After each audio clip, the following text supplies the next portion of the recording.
Can I declare an interest as a supporter of Norwich City and Kings Lynn Town FC, and others referred to the success of the Premier League and that the English Football League is one of the best attended in Europe. So football, we should take it as read, is a success story, and I want to focus on the risks this bill and the regulation it poses to the game. Indeed, even the government concedes the new regime and distributions provisions in particular are unique and unprecedented.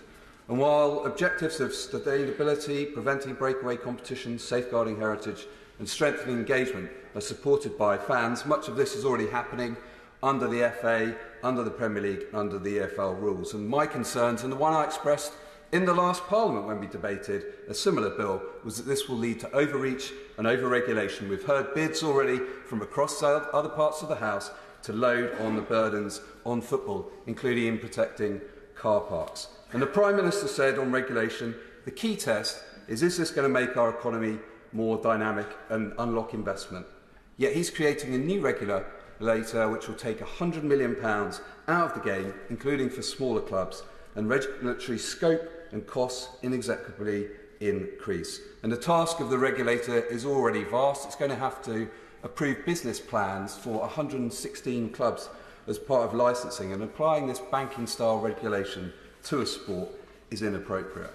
And of course the provisions on revenues attract a lot of attention. Let's be clear here, the government is taking powers through the backstop to mandate the division of commercial revenues. These are unprecedented powers that are going to cause significant regulatory and investment uncertainty. There's a voluntary agreement at the moment which is essential to the health of the game to get those funds flowing through the pyramid, and the backstop, which was meant to be a last resort, is now the front stop.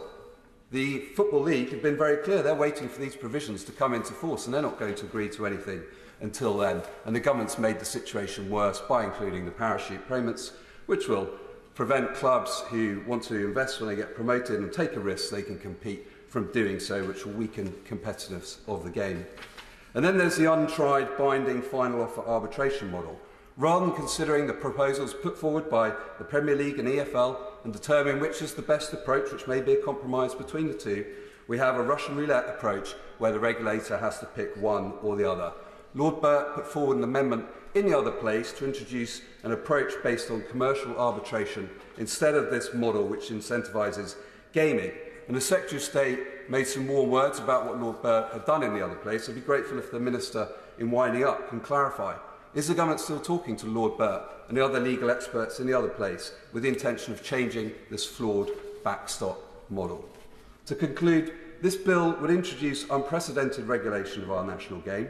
There are clear risks through excessive regulation that this bill will introduce to the very elements which make football the great success that it is. And that's why I'll be opposing this bill. And this government and the Prime Minister will be rightly held responsible if it gets it wrong and undermines football.